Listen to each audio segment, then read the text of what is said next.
पाकिस्तान के कबायली इलाके कुरम एजेंसी से ताल्लुक़ रखने वाले सैकड़ों अफराद इस वक्त पेशावर प्रेस क्लब के सामने अपना एहतजाजी धरना दिए हुए हैं। ये अफराद इतवार की रात पेशावर पहुँचे थे। इस धरने की ताज़ा तरीन सूरत हाल जानेंगे पेशावर में हमारे नुमाइंदे उमर फारूक से। उमर, क्या हालात हैं इस वक्त वहाँ? जी, इस वक्त पेशावर प्रेस क्लब के सामने कुरम एजेंसी से ताल्लुक़ रखने वाले अफराद ने धरना दिया हुआ है।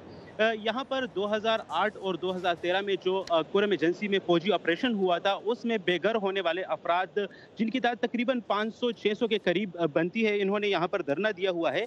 और इतवार की सुबह ये लोग मुख्तलिफ एरियाज़ में, जो कि खैबर पख्तूनख्वा के मुख्तलिफ अजला में जहाँ पर ये IDPs हैं, ये सब लोग वहाँ से इकट्ठे होकर पेशावर में इतवार से यहाँ पर है। आज तकरीबन इनका यहाँ पर तीसरा दिन है और 3 दिन से ये यहाँ पर खेमे गाड़े यहाँ पर बैठे हुए हैं। यहाँ पर ये लोग खुले आसमान के नीचे दिन रात धरना दिए हुए हैं। यहाँ पर जब हमारी इन लोगों से बात हुई तो इनका जो सबसे बड़ा मुतालबा है उसके बारे में इन्होंने कहा कि जो कि हुकूमती अहदेदार उसको मानने से इनकारी है, क्योंकि अब तक इनके साथ कुछ हुकूमती एहलकारों ने रब्ता किया है, लेकिन वो इनके कुछ मुतालबात मानने के लिए तैयार नहीं है, जिनमें जो कि फाटा में तबाहशुदा मकानात है उसका दोबारा असरनो सर्वे करना जो इनका सबसे बड़ा मुतालबा है, वो हुकूमती एहलकार मानने के लिए तैयार नहीं है। जी साकिब। उमर फारूक हमारे साथ पेशावर से, थैंक यू उमर।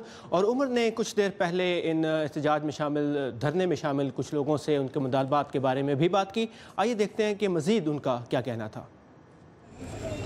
बहुत महरूमी के बाद, नाउमीदी के बाद, सेंट्रल कुरम मुकम्मल ऑपरेशन की वजह से 2009 के बाद जितने भी ऑपरेशन हो मुकम्मल डैमेज पड़ा है। कोई पूछने के लिए आता नहीं है। हमारे घर इजार पड़े हैं, हमारे बच्चों के लिए स्कूल नहीं है, हमारे बच्चों के लिए, हमारे सेहत के लिए अस्पताल हैं, वहाँ सुनिए ज़िंदगी की बुनियादी ज़रूरत कुछ भी नहीं। तो इस वजह से हम इधर आए हैं।